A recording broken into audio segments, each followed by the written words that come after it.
Hi, everybody. Welcome to my show, Campfire Discussions with Brandy. I'm glad you're all here. Before I get into what I'm supposed to talk about this evening, we have some breaking news.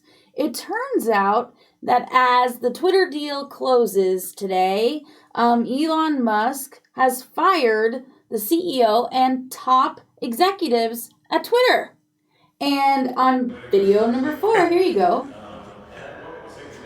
And he says, you can't help but let that sink in as he carries a sink into the building. Pretty hilarious. Hi, Sapot. I'm doing okay. Still, not feeling the best, but I'm here and I'm happy to be talking about what we're talking about. I have a lot to say, and hopefully we get through it all. So as you know, the last time we were here, we were talking about the Darrel Brooks trial, and there's been a couple weeks in between because we skipped a week on me, and I was watching this trial back to back. Hi, Jim!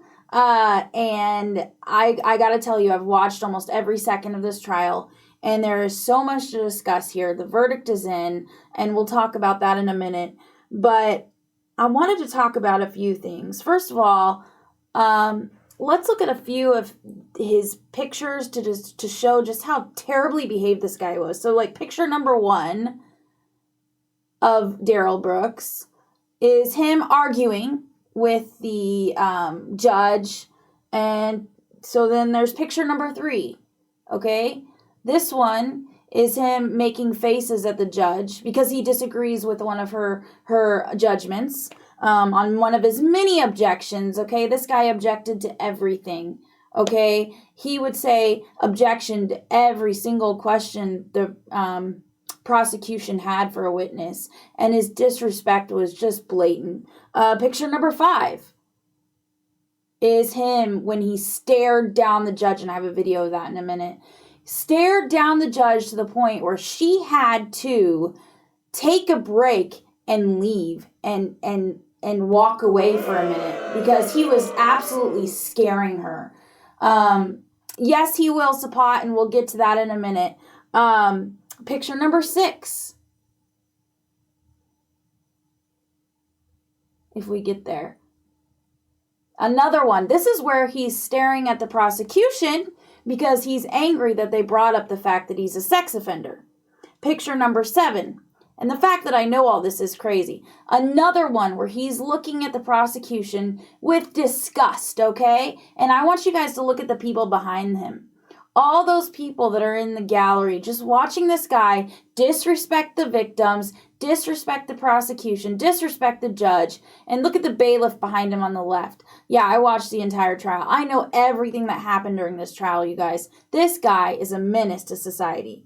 And picture number, are we on 7? Okay, so picture number 9. This is him yelling at the judge, which he did many times. He yelled at the judge. This guy is a piece of crap, okay? So I want to go over a few things. Now, the verdict came in, okay? So we've got a couple pictures of him receiving the verdict. Picture number 2 is, I believe, as the verdict's coming in. And, of course, he has his mask on again because he doesn't want anyone to see his expressions on his face. Picture number 4. Him crying as he's giving his closing argument. And his closing argument, you guys, is literally him crying about how the jury has the power and they can save his life or they can end his life, and how his family and he doesn't see his kids. And not 1 second of that closing argument was him apologizing or acknowledging the damage that he has done. And I was just, of course, no one can be shocked if you've watched any of this trial, but still, I couldn't believe that he got up there and all he did was talk about himself, just like he did this whole trial. Picture number 8. That's him looking at the jury as the judge polled the jury. The judge polled the jury because he asked them to. He asked the judge to poll the jury because they came up with guilty on all 76 counts. That's guilty 6 counts of homicide with a deadly weapon, 67 counts of endangering with a deadly weapon, 2 counts of bail jumping, and 1 count of battery. All of that's in there. Oh, also, there's 5 counts or 6 counts of hit and run. Okay? And all of them were found guilty. Picture number 10. This is him looking up into the sky, just totally disgusted at the fact that this trial is so unfair for poor Mr. Darrel Brooks. Okay, so here we go. There's a lot of things I want to talk about in his behavior here. Throughout the trial, he constantly objected to the prosecution. He would constantly say, objection, objection, objection. And immediately he would say grounds afterwards, demanding that the judge give grounds for why she sustained or overruled the objection. Or if they called objection on him, he'd immediately say grounds before they can even finish saying objection. He called sustain substain. This guy is incredulous. He's just absolutely insane. There was one time when the judge had to pull the jury out and say, Mr. Brooks. Well, I don't recognize that name. I don't go by that name. I don't know anyone by that name. He did that 1,000 times. I guarantee you it was 1,000 times. Jay says he's a very good argument for reinstating the death penalty. Yes, absolutely. She had to tell the jury to go so she could explain to him, Mr. Brooks, just so you know, when you ask for grounds on a ruling of mine, you're asking me to give my legal ruling, my conclusion to what that question, if that question is evidence or not, and what I believe. And by doing that, you're giving the jury more reasons to find you guilty. You're giving the jury reasons to make a legal conclusion when they shouldn't be making a legal conclusion. So when you demand grounds, you're actually not helping yourself. But yet he still went through the whole trial and did it. He constantly interrupted. He constantly talked over the prosecution or the judge. He yelled at the judge. He over and over and over again asked if this was Admiralty Court, claiming that he was in some sort of military tribunal. He was so out of it. He was questioning victims, asking them if they had monetary gain. He actually brought a victim up, and I forget her name. Let me go through some of these comments real quick. Joel says there's glitches going on. Sorry, guys. Greetings. Hi, Antonio. Yes, Christy, guilty on all 76 counts. Thank you. That's very sweet, Richard. Judge has the patience of a saint. Yes. And I'll get to that too in a minute. So he asked this one victim. Okay, so she's a witness. And what I noticed of his witness list was that he was calling people that maybe the prosecution had on their list but didn't end up bringing into court. There's a very good reason for that. Now, he thought the reason was, well, maybe they have some good information for me that helps my side. But in reality, most of the time, the reasons were that these people were too traumatized. Okay, so he brought this one lady up, and she's talking, and he finds out that she couldn't ID him. She didn't really see a lot because she was more focused on other things. She didn't really see, and he thought that would help him because she couldn't point him out in a crowd. She couldn't say, "Yep, that was you," just like so many of the witnesses did. So many of them said, "It's you, right there. You did it. I saw your eyes. I saw you in the car. I saw you hit my kid." But she didn't see that, so he thought, "Yes, this is perfect for me," right? Well, sadly, we found out why the prosecution didn't bring her when the prosecution had to cross-examine her, and they had to bring up the reason why they didn't bring her on the stand, and they didn't want to put her through this, but they had to. And the reason was because all 4 of her children were hit by Darrel Brooks. All 4 of her children were hospitalized with very serious injuries. All 4 of her children were 4 counts of those endangering with a deadly weapon charges that he received. And this poor mama was bawling her eyes out, and all Darrel could do was scream, objection, objection, objection. And you can hear the judge. It was painful for her. It was painful for the prosecution to ask these questions, and it was painful for her to say overruled every time, because she had a right to tell her story. And I'll tell you what, that was one of the heartbreaking moments. So as for the judge having the patience of a saint, yes, I mean, she was incredible. We have a picture of her. I believe it's number 12. She was an incredible judge, perfect judge for this case. She had the patience of a saint, but she also knew exactly what she was doing. From start to finish, she knew what she was doing. She gave him 100 opportunities to back out of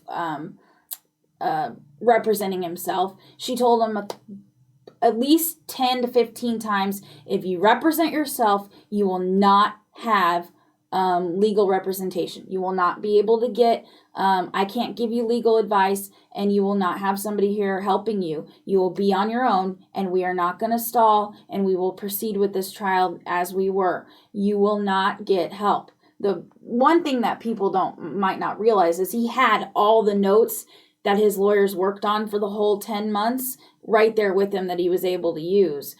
But she made it very clear, I don't care. Once you make this choice, and I've given you many times to opt out, that this is it.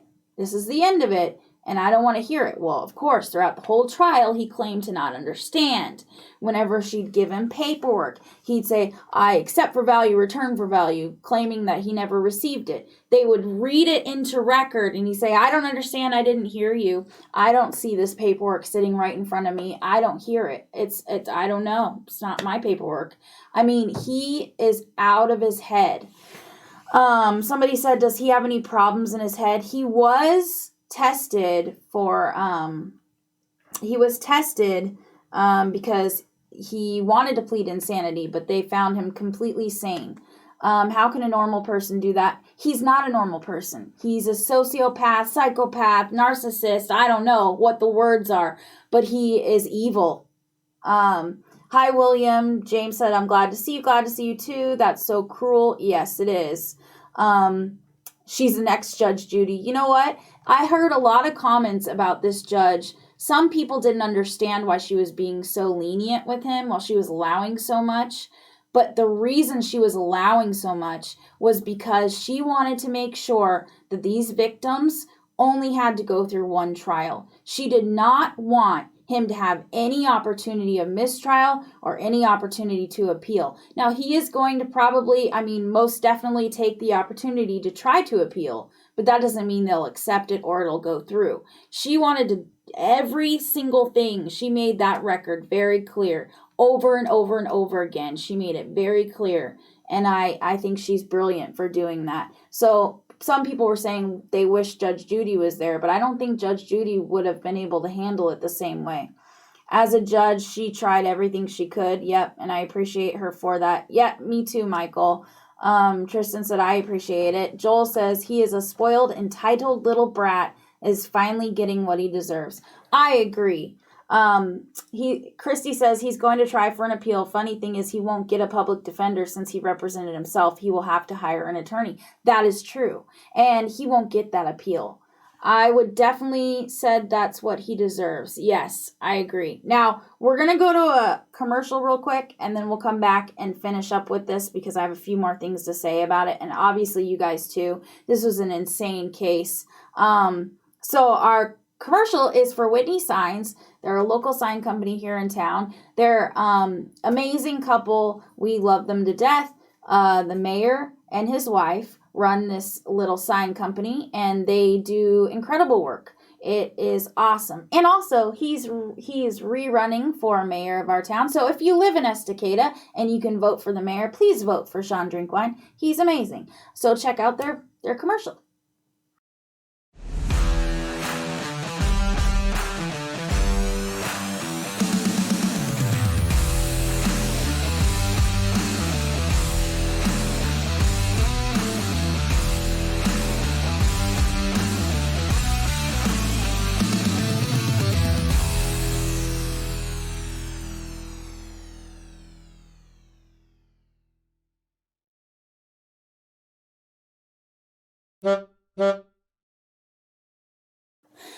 Okay, so let me see if there's more. Okay, Sapat said he is definitely fit for trial. He is a narcissistic psychopath. He murdered 10 people. He is a serial killer. Actually, it was 6 people that he killed. He got what he deserved. Yes, Sapat. So if you want to see picture 11, these are his victims here. So Jackson Sparks was 8 years old. Willem Hospital, Virginia Sorensen, Leanna Owen, and Tamara Durand, all 4 of those were in one group of the Dancing Grannies. Willem Hospital was like a support guy on with the group. And this lady that had to come up and talk about losing all her friends at once, it was really heartbreaking. Jane Coolidge is the lady that he hit, and she was on his hood, and he had to purposefully maneuver the car to shake her off the hood and then ran over her. I mean, this guy is just disgusting, okay? So yeah, if you bring up picture 12, you can see the judge again. She's awesome. I just think she's great. And a lot of people thought she was beautiful and she was glowing. Well, that's because she's pregnant. And she did all this while pregnant. I mean, oh my goodness. Osborne says he's a psychopath and a serial killer. I really want justice for the victims. Well, the verdict came in yesterday, and the judge was able to read off all 76 counts of guilty, guilty, guilty. And she had to read each individual one. So it took like 35, 40 minutes to read those guilty verdicts. And boy, was it sweet to hear. It was awesome to hear. So I have a couple videos of Mr. Darrel Brooks. Let's check them out. Without having that letter. So the state has the ability to question you about that. Look at the disrespect. And to look at the veracity of what your claims are here. So watch him. Just look at the way he behaves. I may take an early lunch. If that's in your cell, then you can go get it and bring it. But without that letter, I'm not allowing this line of questioning. Good girl. Do you have the letter with you in court? I just said no. How many times I got to say the same thing on record? You know, sometimes, sir, I don't hear what you say because you interrupt me so much, or you answer quietly. And or you're disrespectful. Focused on probably a dozen things at the same time. But if I say something, watch the way he talks to her. Seems to hear it. Everybody seems to hear in that just fine. In a quiet courtroom, yes, we can hear it very clearly. Everybody assumes that it has to be disparaging. Once again, you're doing this tactic. Because that's what narcissists do, by the way. They gaslight you. It's facts. Because I find it hard to believe that instead of talking about the problem, he switches it on to something else. I'm going to let the state make a record of why they believe it's objectionable, because I haven't let them do that. I've given you multiple opportunities to tell me why you believe it's... I didn't get these pictures from nobody else. Why was somebody else? The record will reflect you have 2 pictures that you believe were from this witness. That I know is from him. No, that you believe. That I know. All right. I'll ask the state their position on all of this. My position, Your Honor, is that these pictures, first of all... Just wait for it, you guys. Watch this part. Because of a discovery violation. We've never seen them before. 2, because we have reason to believe that he did not get them from Erica Patterson. He is on a jail phone call talking to his mother, Dawn Woods. He forgets about that part. Dawn Woods sending these photographs to him. Now, that's a lie. I object to that. Let the state make their argument without interruption, sir. That's a lie, though. 3, I believe that these photographs are designed to make a suggestion to the jury that Erica Patterson is a bad mom. I think that is what the defendant which is horrible. And if we're going to go down that road, then we would be forced to counter that claim. First of all, it doesn't make her an incredible witness. Nope. If it's even true. And second of all, if we go down that road, we would be forced to counter that claim by pointing out that not only does the defendant not live with the child in question, he doesn't live with any of the other children that he has. He impregnated Erica Patterson when she was a minor 15. in Nevada. And for doing so, he was convicted of statutory sexual seduction, pled guilty in March of 2007 to that felony offense, and is a sex offender on the registry as a result. So if there's any causation that would lead to Erica Patterson being a bad mom, Mr. Brooks has a direct role in that causation. That's right. And that's furthermore, to that, I'm not because that's a lie. Let him because at finish. the end of the day, Let him finish. If we gonna open the door Mr. on that, Brooks. no, since he want to make a record and Look, not be accurate, now he goes so off. let's be accurate all on the record since you think you know so much.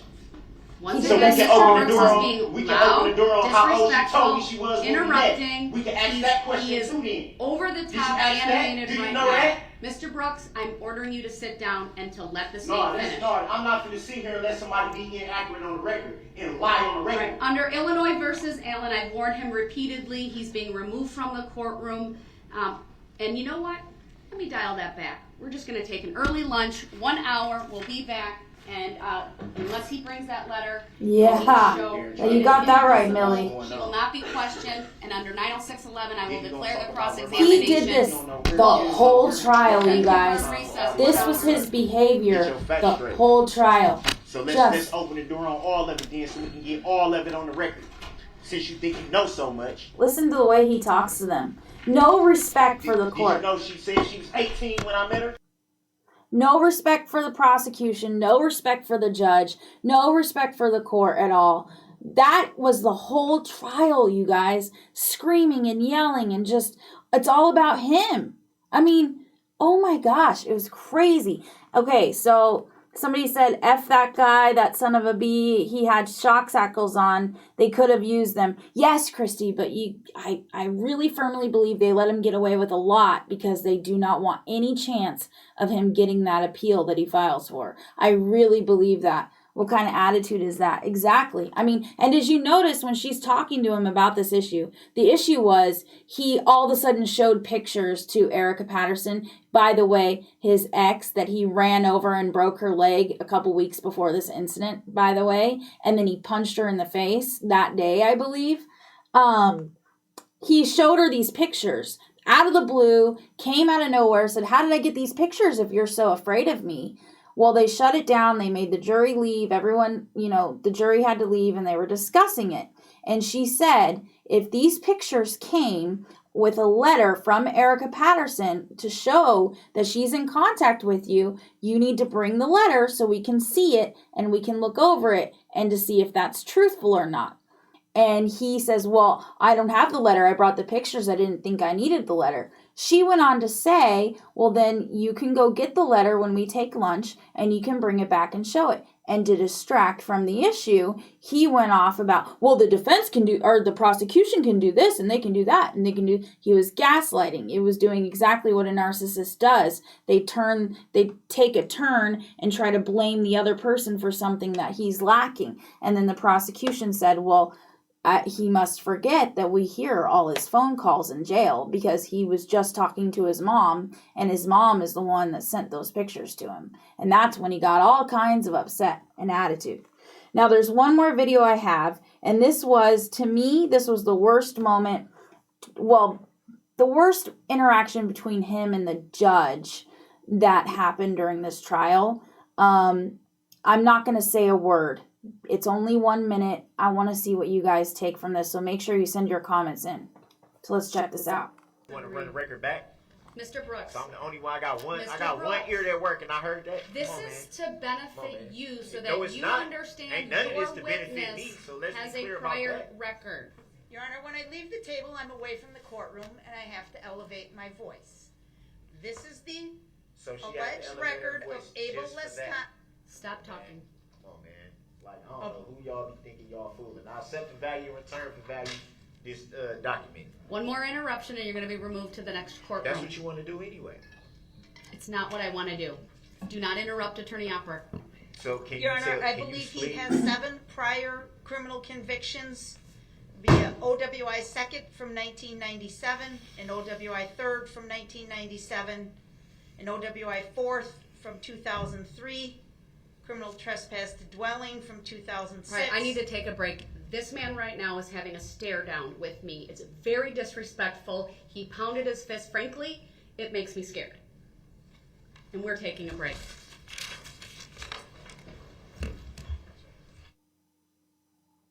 I would love to know what your guys' thoughts are on that. I don't know if you heard all of it, but he pounded his fist on the table, and then you can hear his breathing while the prosecutor Sue Opper was talking, and then he's staring her down, basically threatening the judge for allowing them to speak. I mean, that kind of nonsense. And the jury wasn't even in there at this point.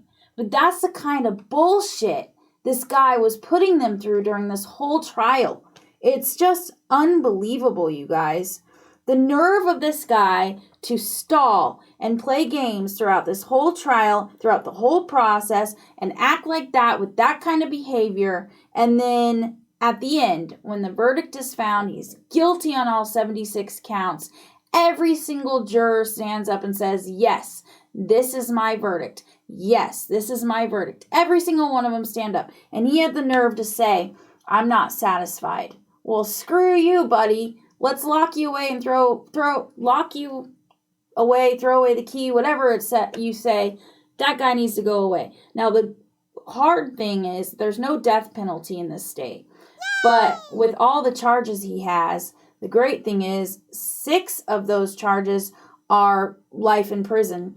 And then all the other charges could be up to 800 plus years. So he could be facing 6 life sentences back to back plus 800 years. So he'll never, ever get out. He was trying his hardest to intimidate her. Yes, he was. Osborne says he was looking like a wild animal with no human emotion. I agree. Antonia says, I agree with you. Jay says his punishment should be the exact same he gave his victims. I agree with that. I mean, he put them through so much. And when there were 6 people and like 61 that were injured, or 65 that were injured. There was a lot of people injured.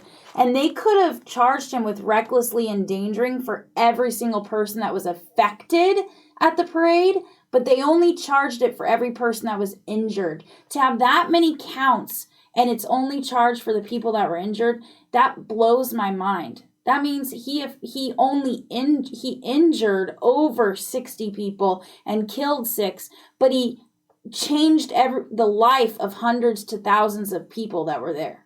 I mean, insane, you guys. Joel says, Spot said, honestly, I wouldn't be paying attention to that piece of crap. I wouldn't care about his intimidation and threats. Joel said they should run him over 76 times. Todd said he should be life sentenced with no hesitation. Oh, yeah, I can't wait for the sentencing, you guys. Okay, so moving on. We got more stuff to talk about tonight. Before we do, we have another commercial. Sapat said, my guess is that in a few years or less, he will commit suicide in prison. Or maybe someone in the prison will take care of it for him. But before we move on, let's talk about this amazing pizza place in town called Hitchin' Post Pizza. Miss Valerie, she's amazing. And she makes the best pizza I've ever had. So check it out.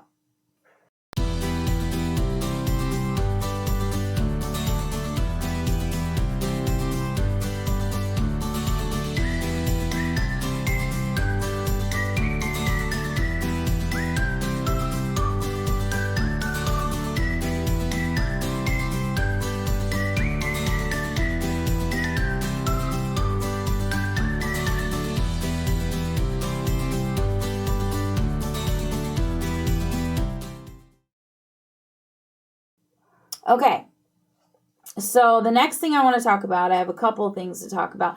I found a few new people to watch. Hi, Sarah. And Matthew says, I love pizza. Well, you would love Hitchin' Post Pizza then. Jay says, nah, he doesn't have anything on Hillary. I don't know where that's coming from, but okay. So there's a couple new people I'm watching on YouTube or Facebook, and one of it is a show called Slightly Offensive. If you guys are into like the conservative commentary, totally check it out. They have like they talk about like as Christians and stuff like that. It's really good. Brett Cooper, she's awesome. She looks like a young girl version of Ben Shapiro. Obviously, I've been watching Ben Shapiro and the Hodge twins. Those are like my 4 tops right now. And all of them, including Donald Trump Jr., mentioned this situation this week. And what it is they were talking about this person. He's a middle-aged man who is now a transgender activist and acting as though he is a young woman. Not just a woman, but a young woman. He has this thing where he started this TikTok where he'd go on and go, day 1 as a woman, day 2 as a woman, and go through like him being his life as a woman or her life as a woman. I don't know. I'm not into the pronoun thing, so I apologize ahead of time. At first, I think all of us thought this was like a comedy sketch. I know when I saw it, I thought it was a parody because it was so silly and funny, and I wasn't sure that this person was serious. I thought that he was making fun of it. But it looks more like it's not a parody. So his name is Dylan, or her name is Dylan Mulvaney. They are a trans activist. And this trans activist was invited to the White House to talk to Biden. And you want to know what this person was invited to the White House to talk to Biden about? They were invited to the White House to discuss the struggles and the struggles of being a woman in today's world. Now, you tell me, out of all the women in our country, the biological women in our country, and this person who's brand new to being a woman, if you believe in that or not, still brand new to being a woman and not a biological woman. She is brand new to being a woman, and this person is the best person to speak to the president about women's rights and the struggles of being a woman. No other woman in our country, no other biological woman in our country was fit for that role, right? I mean, what? And so they go on to talk, and Dylan is interviewing Biden, and it comes out that Biden says that he believes that no state, better yet, no human being has the right to interfere in the mutilation of minor children. No human being, no state has the right to stop surgery on minor children if they want to mutilate their bodies. Nobody does. And this is his response to some states saying we are not going to allow sex change operations on children under the age of 18. That's not what we feel comfortable with. And the president of the president of the United States is telling a trans activist that nobody, not any single human being, no state has the right to stop the mutilation of children. That just blew my mind. How in the world is Dylan Mulvaney more qualified, like I said, than any other woman in our country to talk about women's rights issues? A true princess knows. I mean, it's comical almost to think about the fact that a man now gets to talk about women's issues, and a man got that position over any biological woman in our country. Now tell me that women's rights are not in trouble right now. Women's rights are in big trouble, but not because of conservatives and not because we're trying to save babies, but because men are stepping into our positions now and pretending to be women. And I'm sorry, that's just the reality of it. Biological women should be the ones speaking on biological women's issues, okay? Also, there's a video I'd like to say I saw, and somebody said she has an event for the best costume party this Saturday. Yes, if you want to go to a costume party and you're in town, go to Hitch and Post on Saturday night. Sherry says that tells you about our current administration. That's right. That talk hit me in my mind. So anyways, back to Dylan Mulvaney. There was a video I saw, day 74 of being a woman. Day 74 of being a girl is how they put it. And she talks about how she I don't know if I'm supposed to say she or he talks about how he wore these short shorts, these tiny little shorts, and he's in the outfit in the video, and they're like really short, really tight, like leather shorts. And he was out shopping at the mall, and everyone was staring right at the package area. And he says he has 3 choices. He can wear something more appropriate, loose fitting, so that isn't seen, right? He can do a procedure called tucking it in, and it's very painful apparently. Or he can normalize the bulge. Now, I want to know, what do you think he picked? He didn't pick, maybe I should be more appropriately dressed so people don't see my private parts. He picked, I'm going to normalize the bulge. And then he goes on a chant Unacceptable. to say, unacceptable. Say, women can have bulges too. Normalize the bulge. And this is the stuff that this person is putting out there. And this is the person that was chosen to go talk to the president of our country about women's rights, about all of this stuff. It just blows my mind. This is where we're at, you guys. This is where we are at in our country right now, in our world right now. I can't even begin to explain how confusing this is. If it's confusing for me as an adult that's lived in this world for several years, I'm not going to say my age, how confusing do you think this is for our children right now that are being that have this pressure put on them to deal with all this stuff? I mean, it's abuse, you guys. This is just total abuse of our kids. We have to find a way to take it back. We have to take this all the way back and start over. Scratch it. I mean, it's insane. I have another video to show you guys, and I want to kind of tell you what it's about real quick.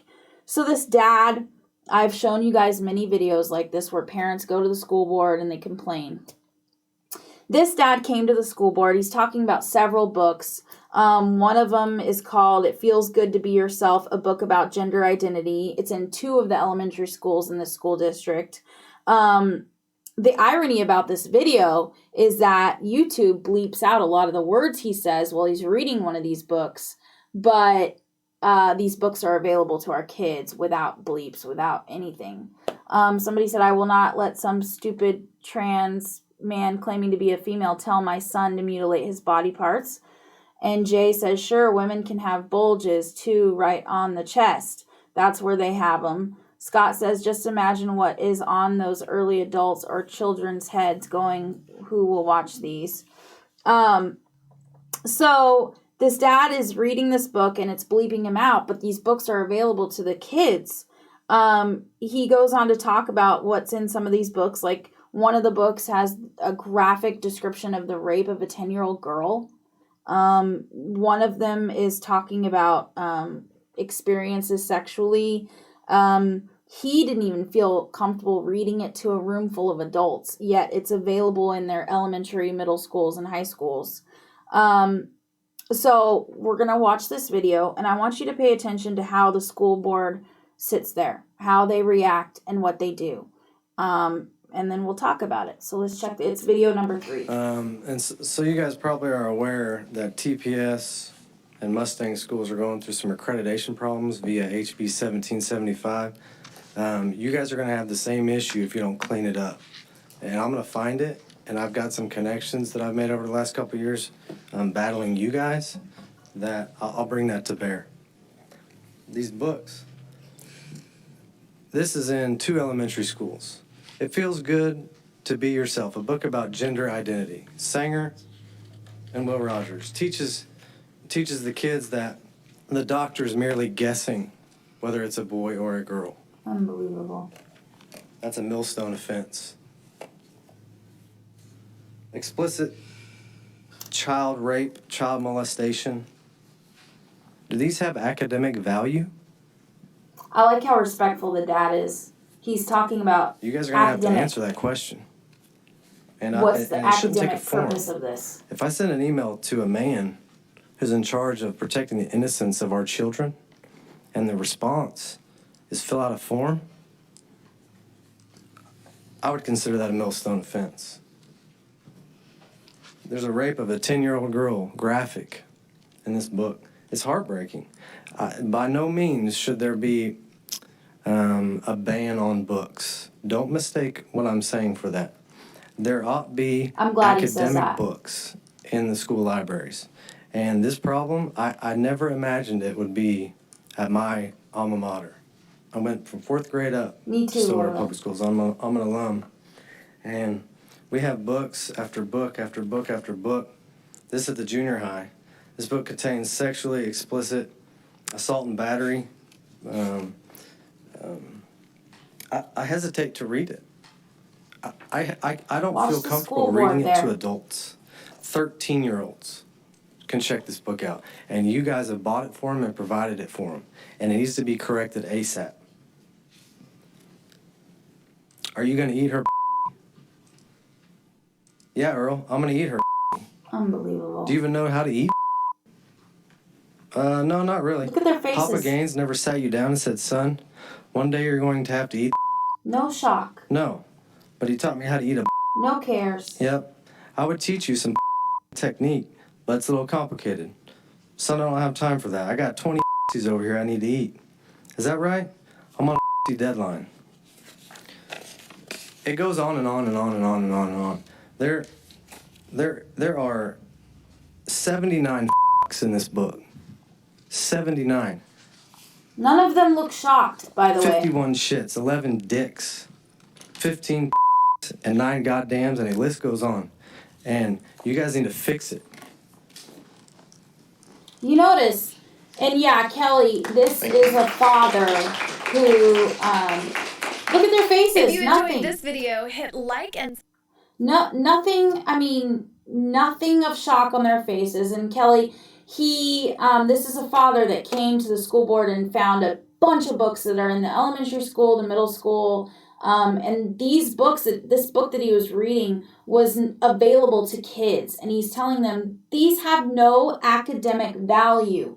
Why are they in our school library? I'm not telling you to ban books, but when my child can come up and read this, it has no academic value whatsoever. What is the purpose of this? Why would you allow this?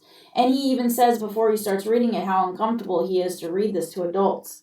Now, a lot of those comments I'm missing because they're really long. So if Joel wants to send them to me in my messenger, I might be able to read them. But I was shocked to hear that, to see that. This is the kind of stuff. They've banned academic books and books that help our children learn because they might have conservative value in there, or they might have something from history that we want to forget about. But they will allow these kind of books that have no reason. They have no reason to be in our schools. And these little kids are able to pick that book up and read it. And those bleeped out words are not bleeped out in the book. Okay, the comments I'm missing. Someone on Twitter dared to mention conservatives want to ban books without acknowledging the subject matter of the books. Meanwhile, the left banned books like To Kill a Mockingbird, Uncle Tom's Cabin, and Tom Sawyer, and many others. That's true. It seems like we're in a twilight zone. I mean, I don't even know how to describe it. So are you trying to say that my child will grow up reading this? I would love to leave my children illiterate than reading this. Yeah, Howard, I hear you. And this is why, as parents, we need to be vigilant. We need to be paying attention to what's going on in our schools. I mean, I don't know if those same books are available in all school districts or just that specific school district. But we need to be paying attention to what books are in our kids' libraries and what they're teaching our children in school and what kinds of things that they're have access to that are not acceptable. I know here in Oregon, there's a huge change coming, and I really believe that because I think that people are fed up with how drastic things have gotten. Here in Oregon, now whether you believe in a women's right to choose or you believe in you pro-life or you pro-choice, I think everyone can agree that there's a certain point that you don't go there. Well, here in Oregon, I don't know if many know this, but it's legal to abort a baby up to 9 months, up to the birth date, which to me is taking something and going unacceptable. Yeah, way far past the boundary. Whether you believe in that or not, I think everybody can agree that that's wrong. But we have gone so far over the edge. I watched a video the other day of somebody questioning It was a girl questioning, like, when's a good time to cut that off? Like, when does a woman no longer have the right, when the child is old and, in the womb, when does the mother no longer have the right to abort? And this woman said the mom always has the right to choose. And she goes, well, what about when the baby is 9 months? She goes, always the right to choose. What about when the baby's born? Always the right to choose. What about when it's a toddler? And this woman said, always the right of the mother to choose. She literally went from being pro-choice, abortion, to being pro-murdering your child. And she didn't even realize what she had said, but she had said it. She said it's always the right of the mom to choose if that child lives or dies. That's where we're at, you guys. This is evil, man. This is like sick, evil stuff that's happening. And we can all agree to disagree on certain things. But some stuff is just wrong no matter what your belief system is. And this is what's happening. We have gone so far off the deep end that we've lost the plot, man. I can't read all of that. Let me see if Joel sent it to me. This last one says, so from this point, every parent should read the book first before giving it to the children. And, it sucks that we have to go that far, but we might have to go that far because how are we supposed to know? We've got to pay attention. And I know it gives us more work. It gives us harder. It's harder because we have to look out around every corner and then some. But that's where we're at right now because we've stayed back for so long. So many good people have been quiet for too long. Sapat said, why would they allow these books in the school? These schools need to go back and reevaluate their curriculum because kids, teenagers do not need to read that crap. They can go to the parents. Exactly. I mean, there's certain things that parents are there for and certain things the school are there for. And the school is there to teach reading, writing, math, those kinds of things, not lifestyle choices and all this stuff that many people don't believe and don't agree with.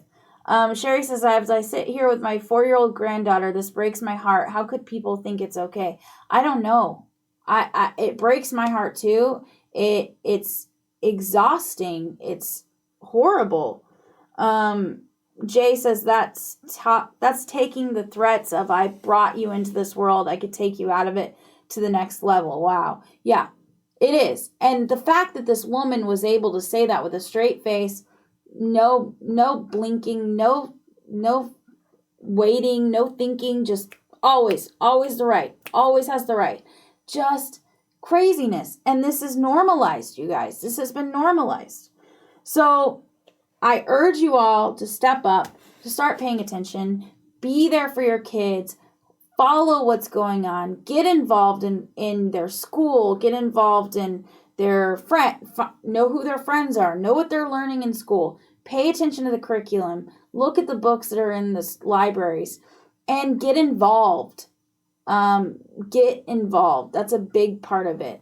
So I'm going to leave you with a quote. It's one of my favorites. And then I'm going to say goodnight. And that quote is, the only thing necessary for the triumph of evil is for good men to do nothing. Edmund Burke.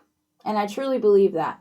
So stand up, you guys. Start taking the rights of your kids to be kids back. Stop trying to make them adults. Stop trying to be PC and make everyone happy, and focus on what's right and true and good. And I'll see you guys next week. Thank you. Good night. Good night. Goodbye, everybody.